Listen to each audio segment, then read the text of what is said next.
Happy Independence to you all Nigerians from every part of the world, and welcome to Independence Special. I am Grace Komolafe and I'm so delighted to be on the show today, of course, with my partner. We'll be having an exciting time on Independence Special, just all for Nigeria at 63. John? Happy Independence Nigeria, and you look very dashed. Just to say that we are all dressed up for Nigeria at 63. Okay. Yeah, hope you've been having a nice time today. It's very, very happy time. It's time to unite. It's time to be happy. It's time to look all around and say, thank God for the journey thus far. We're 63 and we're looking forward to better days ahead. Definitely.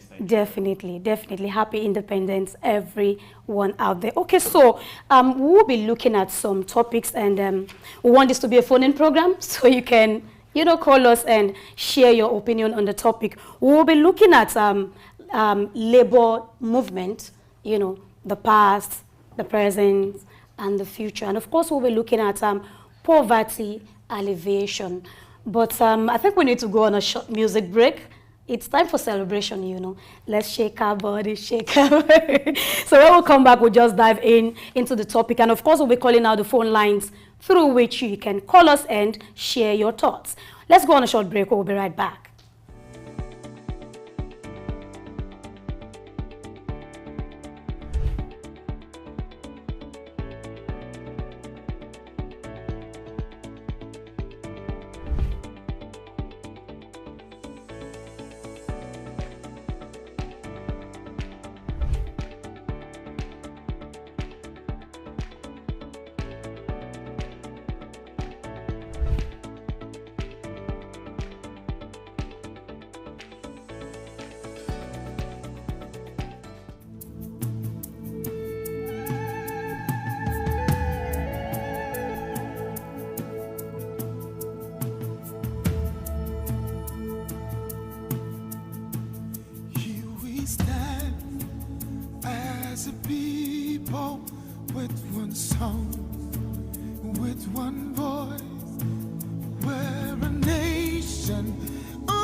We're united in our strength.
Oh, yeah.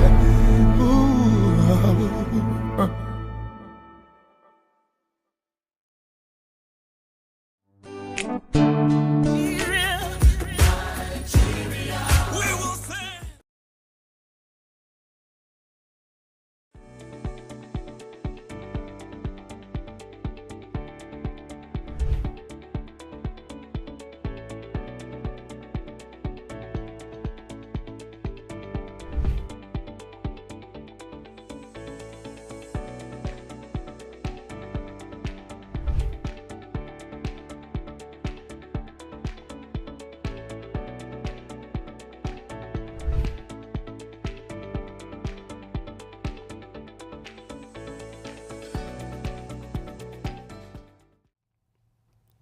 So I doff my hat for that masterpiece by Timi Dakolo, Great Nation. Like, literally, I was just in spirit. I was just imagining all of the promises, emphasizing all of them coming to life. What do you think, John? Yeah, Timi Dakolo is telling us that we are all we have. Nigeria is just a geographical location. The people make Nigeria. So, hey, let's wake up and do the right thing. Let's wake up and do the right thing. So without wasting much of our time, I think we should go into the very topic of today. We have two to take care of, right? Okay, we have a very interesting topic for today. Timi Dakolo is still right there, engraved in our minds. We need to do our best. Yes, we are looking at the labor movement. And when we say the labor movement, we are looking at the labor movement right from the past down to the present. Now, with the emergence of industries and bureaucracy and the rise in migrant wages, the workforce needed to come together and protect their interests. True. Then we had, in 1912, the Nigerian Civil Service was formed. Then the railway men also formed a union in 1931. Also, teachers formed a union in 1931. Several unions were formed. Then government had pressure groups. Yes, and because of that, I'm just going to take this piece briefly. Okay. You know, it's okay to just read and give a proper information. Okay. Yes, so I just want to read a brief story about the history of labor movement. So the history of the labor movement in Nigeria dated back 1912, when government employees formed a civil service union, which later became the Nigerian Union of Civil Servants. After the merger of the Northern and Southern Nigeria in 1914, the movement gained momentum during the World War II, propelled by the encouragement of unions established by the British government through the Colonial Development and Welfare Act of 1940. However, during the war, African workers were denied certain allowances and faced a significant rise in the cost of living. A major strike in 1945 significantly boosted the labor movement's growth, leading to the formal of 144 unions with over 144,000 members by 1950. So let me quickly take this part. So post-World War II, until 1964, saw challenges in the form of splits, regrouping, and fragmentation within the labor movement, fueled by various factors such as ideological differences, political interference, and dependence on foreign support. By 1963, union members were about 300,000, making up 1.6% of the labor force. And lastly, labor discontent increased due to widening wage gaps and perceived corruption among politicians. The Joint Action Committee, JAC, was formed to address these issues, culminating in a 12-day general strike in June 1964. However, political maneuvering during this time weakened labor union. I think we'll take it from there. I just wanted to give a bit of history. Yes. Then also, by 1978, okay, the government needed to really gag the labor. Yes. So that brought about the formation of NLC? The amendments reorganized existing union of 70 registered industrial union. They put all of them under NLC. Under NLC, yes, The yes. government tried its best to have control over NLC. And it's still trying its best to have control. Till up to today. Okay, so while we are having this topic, we want you to be part of this conversation.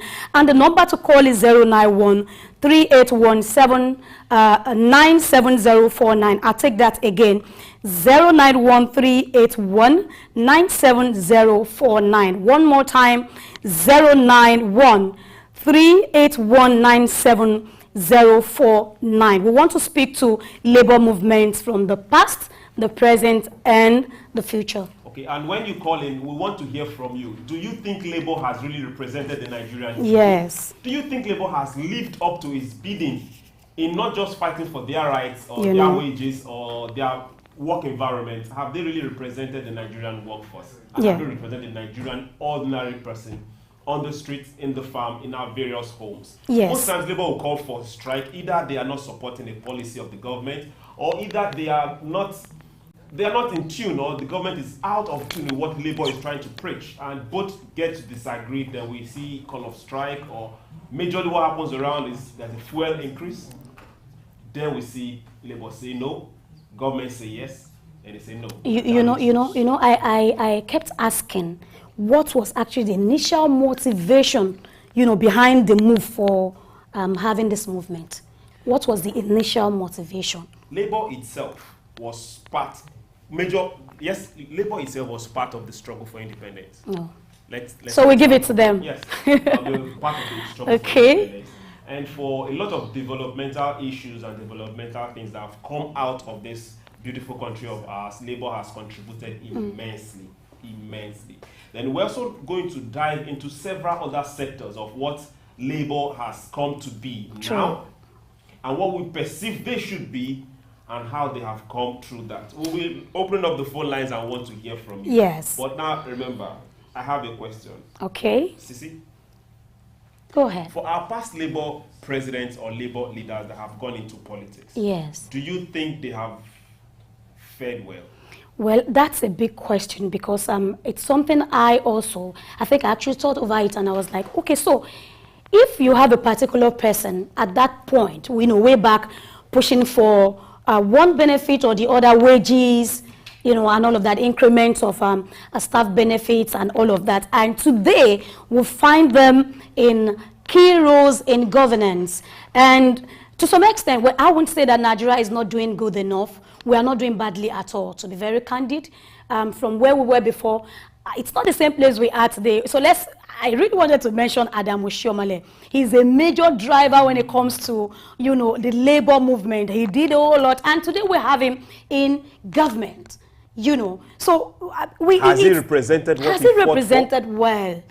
Callers, we want to hear from you. Do you think Adams Oshiomhole has represented what he fought for when he was the head of NLC? Not just there are several other leaders that have all gone into active politics. Have they really represented the people? Then also we're looking at ASU. Yes. ASU is also a labor force. It's also a labor movement.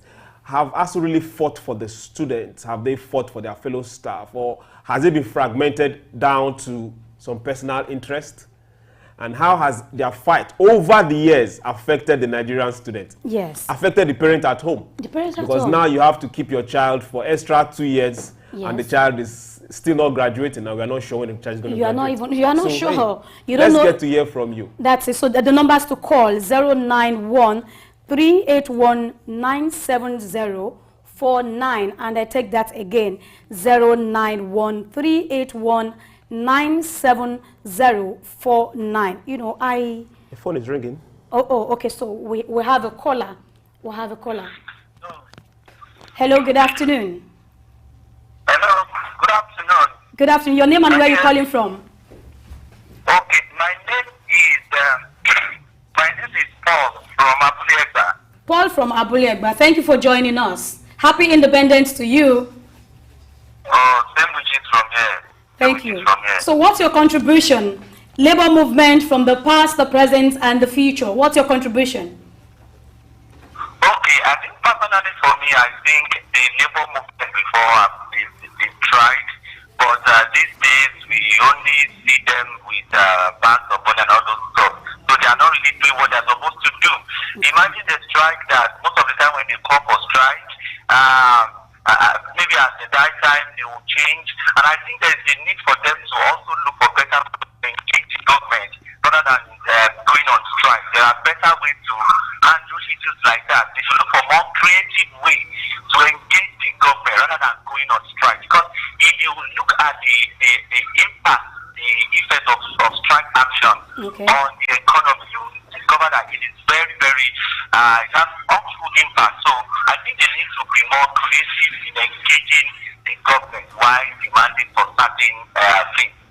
Okay, thank you very much. But before you go, I want to ask you this question. Do you think the labor itself has a particular challenge or some challenges that they are facing, which is somehow hindering their activities? Do you think so? Yes, I think they are not left out of they have some challenges, but I still believe that they can actually turn that challenges around because they have the workforce in the country in their hands. You understand? You can't run a government effectively without them. In fact, they are the central focus of the government. They keep the government running. You discover that the government, maybe after 4 or 8 years, the government will go and another government will come back. Okay. But this particular aspect of people are the people that are there continuously. You understand? So even if they have challenges in the past, there are challenges that they can work on to improve their engagement with the government. Okay, so one more question for you, Paul from Abule Egba. Sorry, we have to keep you to answer some of the questions. We mentioned that we are looking at the past, the present, and the future. So let's speak to the future. What do you think you have to say to labor union that would help the movement to, be able to deliver what they are actually set out for in the near future? Okay, so I believe, personally, I believe that the labor movement has been too far away from the government. Okay. They only come out when they bring certain policies don't suit them. You understand? That is when they come out. But I think from time to time they should be part of the government. In fact, they should be involved while forming those policies so that the government will put them into consideration while making those policies. But you discover that they only come out when certain government policies are not favorable for them. So the communication is not there. I think they need to do more by moving closer to the government, by doing what they can. And another thing is that we have some areas in these people that personally they are not effective. You understand? If you are not effective and you want to be paid, I don't think that can work well. So they should ensure that they are effective in wherever they have been positioned to work and contribute. I think you were called recently in Abuja with the minister that locked some people out. They gave things, you understand? And these are some of the things that are happening. And I think they should also speak to that, rather than only fighting for salary increments and all of that. So they should also fight those fights as well. They should correct their members. They should tell them what they are supposed to do as when due, so that we can have a better society. Thank you very much, Paul from Abule Egba. We appreciate your input. Yes, thank you so much. Still on the topic, I think he made some points. Be part of the government, not when you have issues, when you see that the policies are not favorable, you now begin to come around and raise placard and all of that. What do you think? They should be part of the policy formation in the first place. Because if you're part of building a house, you won't go tearing it down. And that also speaks. After the annulment of the June 12 election, if we remember, there were 2 other organizations that became very prominent from then till now, and that is Pengasin and Nupeng. Yes. And for any strike or any action that has been called for a time, once these 2 join in, then we know they will have and problems. TUC, I think TUC is also part of then, that. the Trade Union Congress. Yes. Once these 3 join in, they will know that we have issues in our hands. And over time, we'll now get to really look inwards. How democratic are these organizations? How democratic is labor? I don't know if you understand. If you say government is not doing this, then what about in your own groups? How democratic are they? Have they been able to carry their own members along? We really want to hear from somebody within these organizations. So for everyone viewing, for our viewers, please call in. Let's talk. This is Independence Special, and we are happy to have you live on. Of course, on air on Souq News. So I was also looking at globalization, how it has actually impacted the labor movement and the rights of workers. We have another call. Okay, so we have another person caller. We have another caller. Hello, good afternoon. Hello, good afternoon. Good afternoon. Your name and where you calling from? Thank you for joining us. Your name? Happy Independence, Nigeria. I wish you the same. Thank you. My name is Aliu from Egbeda. Aliu from Egbeda. Thank you for calling. Yes. I would like to contribute to the discussion in the studio. Okay. I think the labor are trying their best, considering the bottleneck around government has the knife and the yam, and sometimes it's very difficult to be able to maneuver the situation with the government. But we will only plead with labor and government to know that this went to elephants. When they fight, now it's the grass that bears the brunt eventually. So obviously, let them continue. Labor should try as much as possible to be independent. Okay. They should not allow politicians to enter their rank and do what is needful. We understand the situation is not easy for the government. However, the government as well should look seriously, critically into the situation of the masses. We are really suffering. It's 63, we are suffering.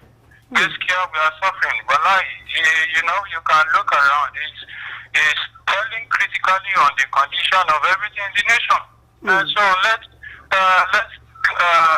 labor still dialogue with government, and let government also see from the angle of empathy. It's not really going well with us here in this nation. Yes. We want to be hopeful, but I hope that the government they can match their words with action. It is enough with rhetoric. It's enough. Okay. So Aliu, let me ask you this question. Let me ask you. So you are aware of gig economy, right? So I want to ask the labor movement, how can it effectively address, the concerns and rights of workers in this gig economy? Well, the issue is the government, whether it's labor, whether it's gig economy, whether it's whatever it is, we need more honest people managing things. Otherwise, there are too many good stuff on papers. You get my situation? Yes, I do. It's not whether it's gig economy or gig economy or whatever it is, the fact that we have dishonest men and women across board, from the federal government down to the local government, to the wards in the local government areas. That is the problem. It's not whether it's gig, whether it's the formal or informal sector. Do you understand my concern? Okay. Thank you very much, Aliu. Thank you. Thank you so much. Thank you. Yes, God bless the Federal Republic of Nigeria. Wow. I mean, a lot has been said here. And we're still having more people calling. Okay, so I think after this call, we're going to go on a short break. Hello, good afternoon. Where are you calling from? Your name, please. Good afternoon. I'm Jide Afolabi. Hello, good afternoon. Your name? Jide Afolabi. Jide Afolabi is calling. Good afternoon, Jide Afolabi. Where are you calling us from? Osun State. Osun State.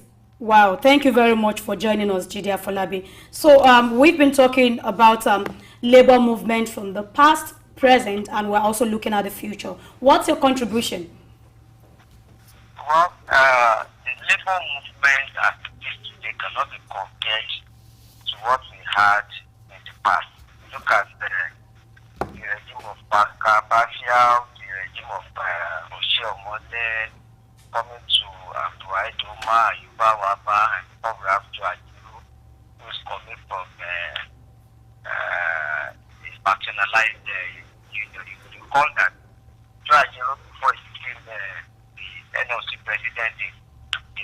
alliance with some unions within NLC.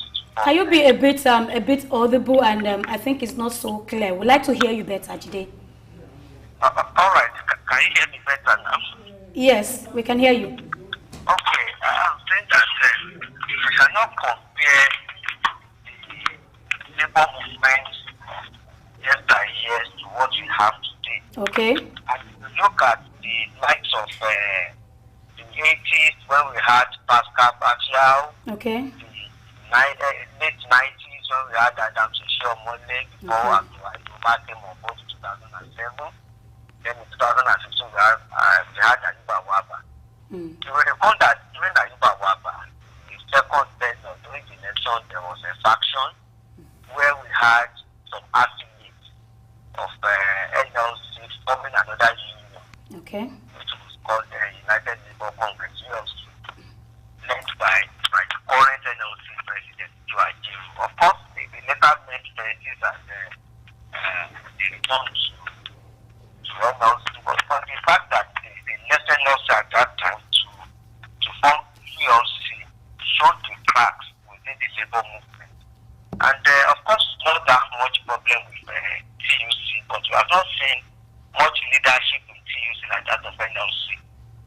And of course, if you look at the level of compromise that we see within the labor movement today, cannot be compared to what we had in the past. Okay. We have severally how this current leadership that is nearly a year in office has over time, in the last 1 year, has not shown the leadership that labor movement requires. Okay. Like when ASU had problems with the federal government of Nigeria, the kind of leadership we expected as labor would provide at that time was not there. NLC was. Okay, so Jide, I'd like to ask you, because we are talking about the past, the present, and future. In what way do you think labor movement can work together in achieving greater inclusivity and representation for all workers? In what way do you think that could happen? Well, the labor movement needs to have a common front. Like for instance, when the subsidy was removed, NLC had a different position, TUC had a different position. Okay. When NLC was declaring strike, TUC was not in support of strike. Rather, they were engaging the government, which is not a bad idea. But when, in fact, you will recall that TUC was also a function of Obasanjo regime to factionalize the labor movement, not to have a common front. And that's what you are witnessing today. So that problem was created then, and unfortunately, the succeeding leaders have been able to capitalize on that fraction. They need to work together, both NLC and TUC. NLC cannot be declaring strike, and TUC be saying we are negotiating. There's nothing wrong in negotiating with both. But when you are negotiating, you must negotiate from point of strength, not from point of weakness. Okay. We have seen this very NLC stating that they will go on strike, and just hours before the strike will commence, you just hear from them that it's already strike. But people have been prepared for that purpose. It's demoralizing. Demoralizing. You can't get the best from them. And even you look at the current negotiation between the federal government of Nigeria and the labor movement, it's nothing to write home about. People are crying, people are suffering. The current take-up cannot take anybody to bus stop, let them not take it down to their homes. Okay, and Jide. yet labor is not illegally with the government. Okay, so let's just have you for another 10 seconds. So we have other calls coming in, and we would like to go on a short break after your call. Let's just have you for another 10 seconds, please.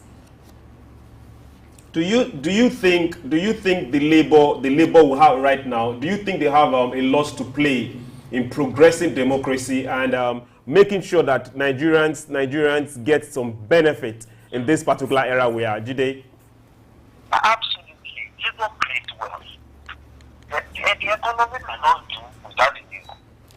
And that is why labor must be engaged strategically in government. Okay. Pay rise is not the issue. You may get the pay rise. What is the price of the pay you have gotten? Assuming the wages or salaries are increased, the minimum 200,000 today, what is the value of that 100,000, 200,000 naira? Well, that is what the government have to sort when it comes to value and value of the naira, or what that's government business. So that's just it. So the labor must continue to engage the government strategically, Okay. to ensure that we have basic facilities available. If health is okay, if health is good, if education is good, if people can access health care, they can access good education for their children, the price of goods and services are not high, it will be convenient for labor, for workers to access those facilities even with a reasonable amount than asking for increase in salary. I'm not saying they should not ask for increase in Okay, Jide, thank you very much. That's all we can take, and we are grateful you called in. So we are still here live on the Independence Special, and we'll be going on a break. When we get back, we'll have a beautiful guest that will be joining us in the studio, and we'll be talking about poverty alleviation, right from independence till now, and the best possible ways we could so go further and make sure that Nigerians stop living below $1 per day. So we are going on a break. It. Yes, let's have this report actually, and after this report, we'll come back to the next topic. Yes, okay. We'll be right back.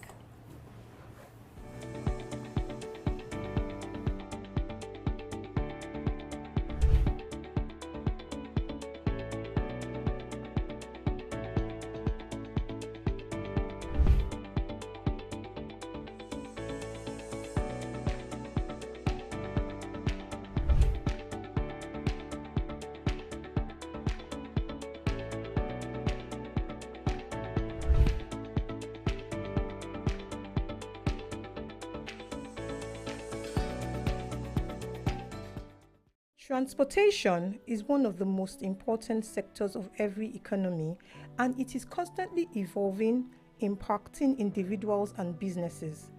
Think of a Nigeria where the roads are well maintained, the public transportation system is efficient, and the air and sea ports are world-class with the touch and feel of technology. While we are not there yet, there is a lot of exciting progress happening in the Nigerian transportation sector. Nigeria, a large and populous West African nation, has relied on various transportation modes such as road networks, railways, air travel, maritime transportation, and navigable waterways to connect its diverse regions and facilitate the movement of people and goods. One of the major modes of transportation that stands as primary is road transportation, which currently accounts for over 90% of both freight and passenger services. Its extensive road network presently spans about 200,000 kilometers, with ownership divided among federal, state, and local governments. The federal roads covers about 18% of the network and bears the majority of vehicular traffic. Its extensive road network presently spans about 200,000 kilometers, with ownership divided among federal, state, and local governments. The federal roads covers about 18% of the network and bears the majority of vehicular traffic despite varying conditions across regions. The state governments is 16%, while the local government own the majority at 66%, primarily earth roads. In recent times, there has been a concerted effort to enhance Nigeria's road infrastructure due to decades of neglect. Surprisingly, only 15% of the entire road network has been constructed in the past 55 years, which in every way is a critical obstacle to sustaining road development. This setback can be attributed to the abandonment of construction projects by underfunded contractors, poor or lack of project supervision. To significantly improve the distribution of goods and movement of people, substantial investment must be integrated into road infrastructure, thereby stimulating economic development in our country, Nigeria. Speaking to rail system, The significance of this mode of transportation has been undergoing revitalization and expansion since independence, thereby offering an alternative to road transport. However, it still faces underutilization and substandard infrastructure. While efforts are being made to upgrade existing rail lines and build new ones to ease the burden on road transport and promote economic development, a recent one was the creation of the Lagos Rail Mass Transit System on behalf of the Lagos State Government by Lagos Metropolitan Area Transport Authority. 7 lines were proposed in the network by Lamata, and they included red, blue, green, yellow, purple, brown, and orange lines, starting up operations with the Blue Line Rail System on September 4th, 2023. Oh, this land of mine. Happy Independence Day, Nigeria, a great country. Happy Independence Day, Nigeria. God bless Nigeria. God bless Souq. Happy birthday, Nigeria. God bless this nation and every citizen in it. Happy independence to my beloved country. I love Nigeria. Today we celebrate the spirit of Nigeria's independence. Yeah, we are 63. Happy Independence Day, Nigeria. God bless Nigeria. Happy anniversary, Nigeria. 63. We've come a very long way. Regardless of what's going on out there right now, I'm very optimistic that there are better days ahead. Don't look for somebody else for change. Let the change start with you. Happy Independence, Nigeria. Hooray, Nigeria at 63 years. Happy birthday to Nigeria. May the glory of the Independent Day be with us forever. Happy Independence Day. God bless my country, Nigeria. Nigeria, my country. Nigeria, where the grass is always green. Nigeria, Nigeria, we will say.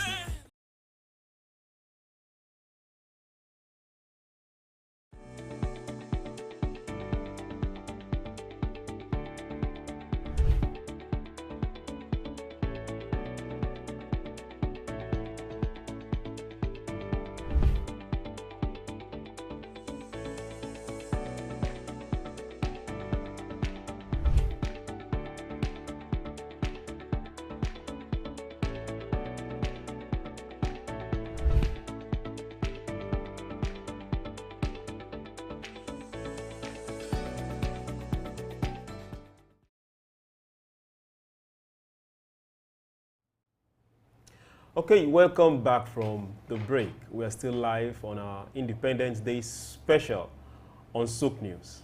My name is Souq, and today we are looking at betterment, better Nigeria, better us. And what are we looking at? We're looking at poverty alleviation. For a while, we'll keep hearing this same news, this same rhetoric of people living below $1 per day, and that has been used as a benchmark for poverty.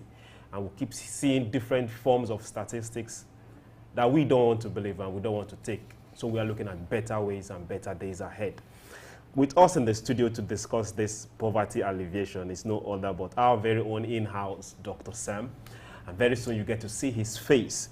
We are looking at past government, what have they done, down to the present.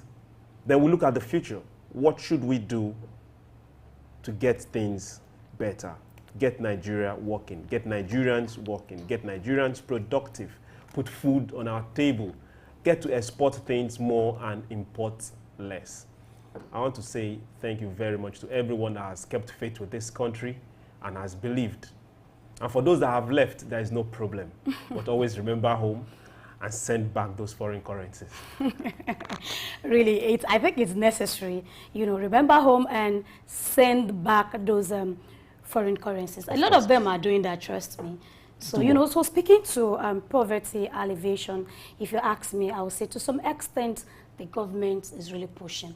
There are lots of skills acquisition out there. There are skills development, you know. Even in lines of, in the line of education, if you ask me, I would say the government is not doing badly at all, but of course, we are going to leave that to Mr. Sam. So Sam is going to be doing all of the answering of the questions. So let's have it. Okay, thank you very much. We've had several government initiatives and projects to tackle poverty, from agricultural development projects down to austerity measure, to green revolution, to Souq, to better life for rural women. There are a whole lot of them. Sir, why did a lot of these programs, how did they fail? Why did they fail? Good afternoon, Chucks. Thank you for having me, and congratulations on the 63rd Independence Anniversary. Thank you very much. Salute our great country in spite of the challenges. In specific term, to deal with your questions, successive governments have grappled with so many policy to alleviate the suffering of Nigeria. So the question is, what has happened to the various policy regimes with a different government? Why did they fail? Number one, one of the challenge for nation building, particularly in Nigeria, has been described as a leadership question. Two, the citizens themselves do not really ally themselves to public policy. So key going forward is that we had green revolution, better life for rural women and all that. But in terms of policy consistency, each regime brings its own policy option. Therefore, there's no uniformity in terms of how you drive public policy.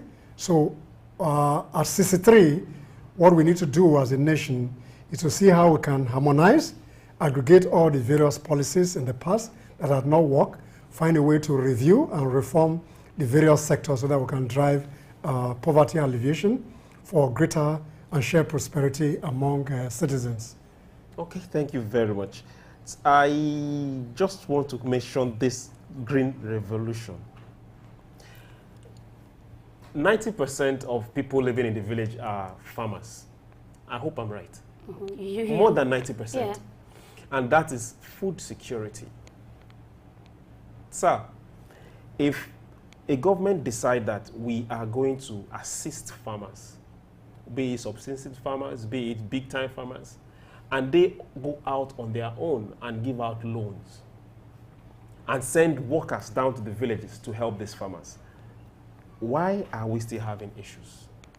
Okay, I'll give you an example. Sorry for cutting you short. The last administration gave out loans to farmers in billions of naira. This present administration can't even get that money back. And we can't see the product of what the farmers have produced. What is the issue? No, I think the challenge is that the lending that was done in the last regime, the question should be asking whether those funds actually got to the farmer.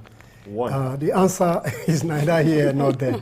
So what is key is that to what extent can we improve on food security? We actually have problem with food security.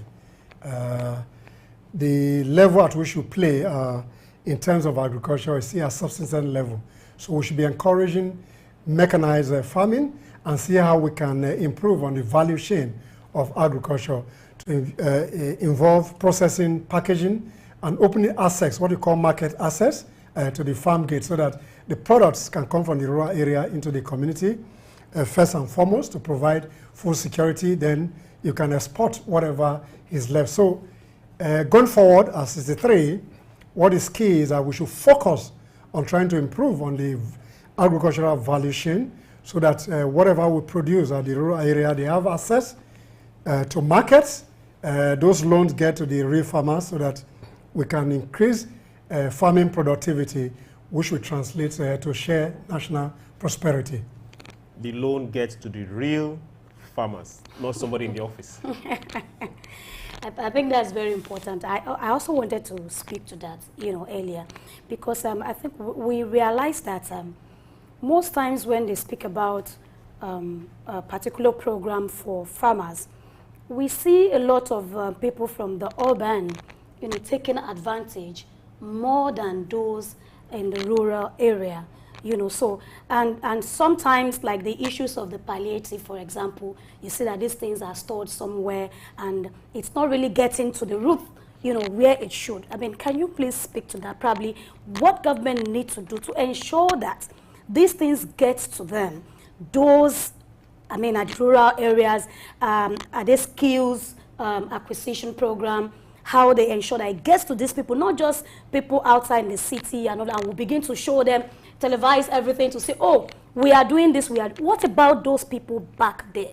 Can you please speak to them? I think the various sub-national level government must be very responsible and be responsive when they make policy options. The point I'm trying to make here is that, for example, if the federal government provide a scheme for agricultural development, the local government should be involved in those processes. You have what you call agricultural extension workers who are supposed to be working with various farmers to improve residents within those communities. That's why they are called extension agric workers, who are supposed to provide logistics, planning, even the appropriate seedling to be planted in the planting season so that we can have better yield. So more responsiveness, more accountability should come for the various layers of government across. Then citizens themselves must equally place a demand of government when they say they make a policy decisions or policy statement about specific products. They should cry out in the public domain so that if those money don't get to the real farmer, then monitoring systems should be put in place so that the actual beneficiaries of the loans, seedling, whether supply of other inputs to the agri sector, should get to the real people that need to use them at the farm so that we can enhance productivity. Thank you very much, Mr. Sam. You've mentioned something that this is a complete new topic. Local governments working. This is a completely, we can discuss this for a full week. Of course. Because if the local government is working, then these things will work. Right? So let's look at this other issue from this side. We're looking at poverty alleviation. They say wealth trickles. The man bringing in beans from Sokoto, if you stop him from bringing in beans, the woman frying akara will not be able to Agege do so. won't fry. Definitely. The man selling beans in mile 12 won't sell. So a whole lot of chain has been affected. Now let's look at this. Obasanjo banned, what's it called? Refined and processed fruit juice. And that gave birth to a lot of the fruit juice in the country. Right now, is it possible we look at several products that we import and say no? I'm just asking, is it possible? If we say no, let's source this locally. Is it possible we also look at that? Yes, it's possible. I think we have these policies in place, but the execution in terms of those policies is a challenge for national development. But on the other hand, what is key, citizens themselves must equally believe in the country and begin to have a way to consume what is produced locally. Therefore, for we to grow the various sectors of the economy, we must look inward by consuming what we produce. So made in Nigerian products, goods and services must be encouraged. Even government themselves, when they have events, they must of necessity consume local produce product that will enhance that kind of ecosystem that sustain poverty alleviation and national development and prosperity. On the other hand, companies that are able to do processing within the national boundary should equally have some tax incentive or tax holiday that will enhance production so that when they are able to produce, they enjoy certain things, and then that encourage some kind of backward integration in terms of their production or manufacturing processes. Thank you very much, sir. You're telling us think Nigeria, dress Nigeria, and eat Nigeria. And breathe Nigeria. And breathe Nigeria. but obviously, trust me, we have a lot of, I think we have this high interest in importation, caution, clothes. That is not to say that we don't have Nigerians that are in love with homemade, you know. So, and we want to encourage this, if you ask me. We want to encourage more of this. What platform or what measures do you think governments can take in putting this in place? I already said there are regulatory framework in terms of policy regime that are already in place. What should be asking for our citizens is to see how we can do sufficient advocacy to bring the attention of the government to some of the gaps that exist between policy formulation, policy implementation, policy execution, and the feed mechanism that need to get to government to sustain the various policy regime that have been put in place. But then, as a country, we must constantly look inward, consume what we produce, we breed Nigerian goods, we take Nigerian goods, and on that basis, we can reduce what we call poverty and national prosperity and the commonality of a kind of social wealth is encouraged.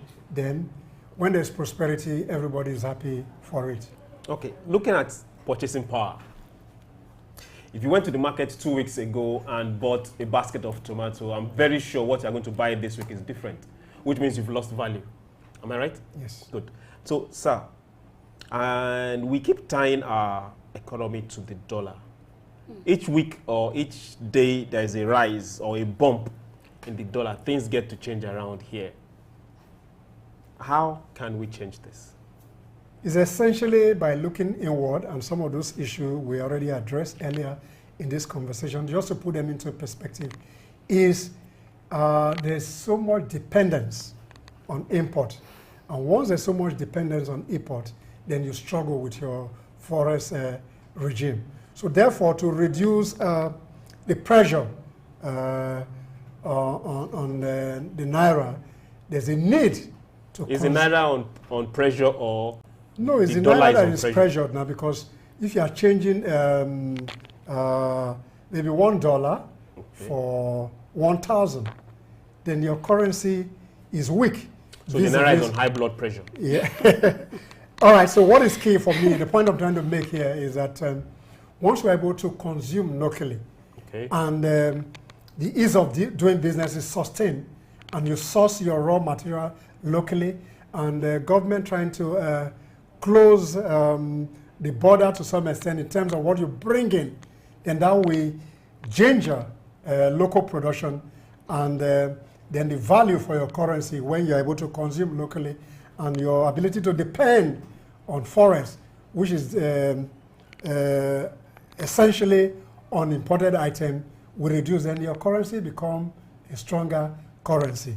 So the challenge is national productivity, encourage manufacturing, encourage the consumption of your goods. It may shock you that Nigerians even import pizzas into the country.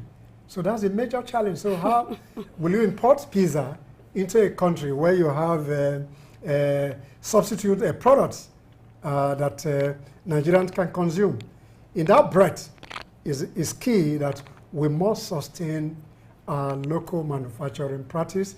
We must improve on the various value chain to sustain national productivity and prosperity. All right, thank you. Thank you very much, Sam. And on a final note, I'd like to take this. Yes, it's independence and we are celebrating.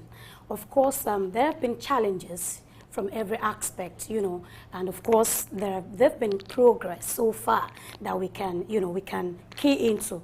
So we'd like you to say one thing or the other to Nigerians generally as we celebrate our 63rd anniversary. Well, we need to celebrate as a country in spite of the challenges that we have come through with. But what is important is hope, and the new administration seems to be walking the talk, as they say. So I think for us, we should not be in despair. There's a better tomorrow as a country. Let's pool resources and galvanize ourselves for the commonality of Nigeria, and let's see how we can make our country great again.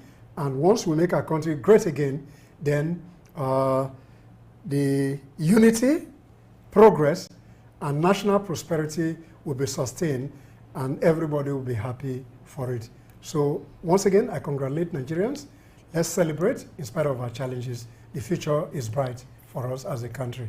Thank you very much, Sam. And that's the spirit. Let's make our country great again. John. Thank you very much for tuning in. Always keep your dial locked on Souq News. Happy Independence, Nigeria. Yes, and that will be a wrap on the special edition, Independence Special. I want to say that as we continue to celebrate, Remain patriotic, yes, and let that spirit of unity continue to flow, because that is who we are, you know, home and abroad. I think I got a report of Nigerians in diaspora where they came out yesterday to do some road work and to celebrate Nigeria at 63. That is to say that despite they were away from home, they still know. I mean, they didn't throw away their roots. They remembered home and they are still celebrating. Let the unity continue. Let's remain patriotic. And until then, we shall be calling the program a close at the moment. Thank you for staying with us. To have an amazing day. Happy Independence. Bye.